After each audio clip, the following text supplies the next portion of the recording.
माननीय अध्यक्ष महोदय, देखिए माननीय अध्यक्ष महोदय, मेरे प्रश्न में telecommunication consultant India limited, water and power consultancy service limited, मूर्ति बनाने से जिसका कोई दूर दूर का संबंध नहीं है, उसको राम वनगमन पथ की मूर्ति बनाने का ठेका मिला मेरे कंसल्टेंसी का।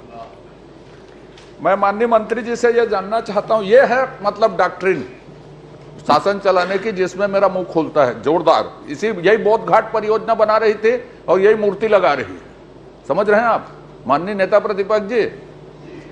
आपने उत्तर दिया है कि ड्राइंग डिजाइन एसओआर स्वरूप अनुबंधित एजेंसी टीसीआईएल और वापकॉस द्वारा तैयार किए गए। तो मूर्ति लगाने के ड्राइंग डिजाइन और एसओआर विशेष रूप से क्या थे? माननीय अध्यक्ष महोदय, टीसीआईएल और जो वेबकॉस है उसको योजना बनाने के लिए प्रोजेक्ट रिपोर्ट तैयार करने के लिए उनको दिया गया था और साथ में उन्हीं को कि हमें ये काम करवाना है और इन कामों के लिए आप जो बेस्ट वास्तुकार हो सकते हैं, बेस्ट मूर्तिकार हो सकते हैं, उनको आप अनुबंधित करिए और उनके माध्यम से बनवाइए। ऐसी उसमें प्रक्रिया अपनाई गई। ठीक, मैंने पूछा है बहुत स्पेसिफिक माननीय मंत्री जी से, आपने उत्तर भी दिया है कि डीप या एसओआर ड्राइंग डिजाइन तैयार की गई। तो मूर्ति बनाने के लिए एसओआर और ड्राइंग डिजाइन क्या थी? ड्राइंग, क्योंकि कई मूर्ति ऐसी है जो राम भगवान की मूर्ति से नहीं लगती भाई, तो इसलिए आपको बताना पड़ेगा इस बात को कि एसओआर क्या था, कौन सा दर पे उन्होंने मूर्ति बनाई। अभी रामलला की मूर्ति लगी, 3 लोगों ने टेंडर भरा, 3 लोगों ने बना के दिया, इतने साल चलेगा, इतनी उसकी आयु होगी, इस पत्थर से बनेगा, सारा कुछ उसमें निर्धारित था। तो आप कम से कम मुझे ड्राइंग और एसओआर किस आधार पर निर्धारित किया, वो बना कौन से एसओआर और कौन से ड्राइंग में, यह बता दीजिए। माननीय अध्यक्ष महोदय, क्योंकि इसका डीपीआर टीसीआईएल ने और वेबकॉस ने तैयार किया और वेबकॉस ने तैयार कर उसको शासन ने बता दिया कि इतने स्थानों पर मूर्ति लगाना है, इतने स्थानों पर डेवलपमेंट करना है और उसके लिए आप प्रोजेक्ट रिपोर्ट बनाकर करिए, क्योंकि इसमें इन दोनों कंपनियों को ही पूरा अधिकार दिया गया था। ड्राइंग डिजाइन भी उन्हें ही बनानी है, टेंडर भी उन्हें ही करना है, अलॉटमेंट भी उन्हें ही करना है। खाली उसके लिए उनकी कंसल्टेंसी फीस और जो उसके कॉन्ट्रैक्टर होंगे जो निर्माण करेंगे उसका पैसा दिया जाएगा, उसको पेमेंट करेंगे और उसका हिसाब देंगे। नहीं, माननीय अध्यक्ष महोदय, मेरा आपसे निवेदन है कि आप परिशिष्ट देख लें। एसओआर जानना जरूरी इसलिए है कि हर मूर्तियों की रेट अलग अलग है, तो उसका एसओआर जानना पड़ेगा कि कौन से पत्थर से बनाए, कौन से लागत से बनाए, उसके डिटेल पे तो होगा, बताना चाहिए उनको। कहीं पे 7 लाख में 9 लाख में मूर्ति बनी है, कहीं पे 4.5 लाख में बनी है, कहीं पे 34 लाख में बनी है, कहीं पे 70 लाख में बनी है, कहीं पे 69 लाख में बनी है। तो कितनी हाइट का है, शासन के पास जमा तो उसका एसओआर होगा। शासन कितनी हाइट के बनेगी, कौन से मुख मुद्रा होगी, कौन से मुद्रा होगी, किसमें बनेगा, कि वो कुछ भी महात्मा गांधी फोटो को हजाक लगा दिया, ये तो आपको बताना चाहिए कि क्या एसओआर है, किस आधार पर, क्योंकि आप देखिए दर अलग अलग है सबके।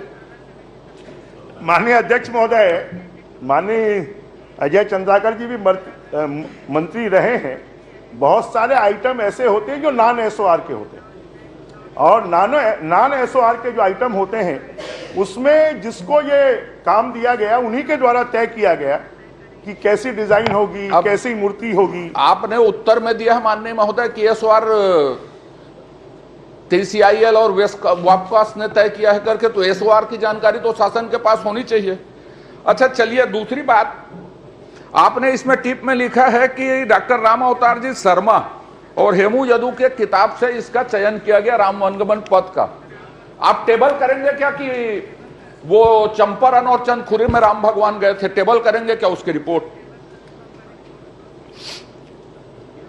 जो चंपारण में काम है वो मूल हमारे योजना में नहीं था, उसको माननीय मुख्यमंत्री साहब आपकी मर्जी में कैसे चलेगा? कहीं पे राम भगवान ने कहा, आपको इतिहास से छेड़छाड़ करने की अनुमति किसने दे दी? माइथोलॉजी छेड़छाड़ करने की अनुमति किसने दे दी आपको?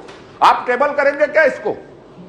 माननीय मुख्यमंत्री जी के निर्देश पर, तत्कालीन मुख्यमंत्री जी के निर्देश पर कोई भी आदमी छेड़छाड़ करे वो आप उसको स्वीकार कर लेंगे, मुख्यमंत्री कोई भी रहे हो?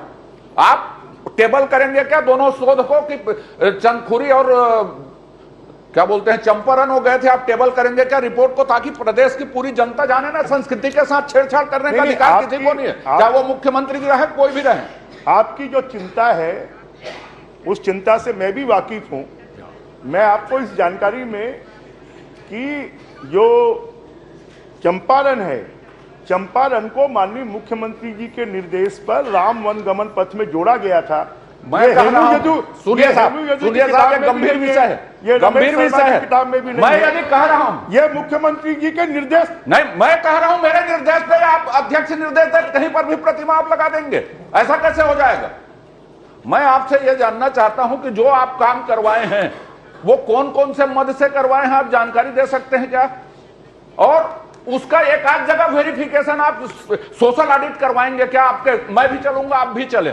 जो काम उन लोगों ने किया, चंदखुरी सोशल ऑडिट करवा लें, शिवरी नारायण का सोशल ऑडिट करवा लें, विधायक की समिति सोशल ऑडिट करवा लें। मैं माननीय ये क्योंकि एक गंभीर विषय है और चंदखुरी में प्रभु राम की जो प्रतिमा लगाई गई उसके मामले को लेकर भी लोगों में बहुत नाराजगी है। मैं इसको लेकर इस पूरे मामले की, क्योंकि अजय चंद्राकर जी एक विद्वान हमारे सदस्य हैं, उनकी अध्यक्षता में एक सोशल ऑडिट कमेटी का मैं गठन करता हूं कि वो इसकी जांच करें।